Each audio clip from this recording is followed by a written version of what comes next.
The login screen presents two options: annotation only or trainer.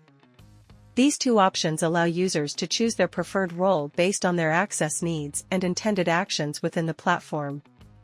If the user selects annotation only, they will be directed to the session page where they can begin using platform features such as gallery, annotation, and training. The user can import and export data, manipulate datasets, and perform annotations. The user cannot initiate training even after clicking on the training icon and the Start button. A valid license code will be required to enable this feature. If the user selects trainer, they will be redirected to the server URL.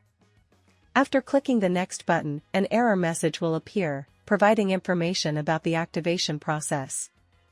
The user should copy the token code and email it to the provided address to receive a license key, which is necessary for activating the tool.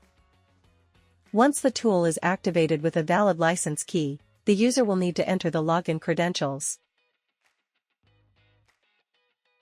The user can access the tool and start using the platform features such as gallery, annotation, training, models, pipeline, audit, Gen AI, tasks, user management, and tutorials. Own your AI with ReliVision.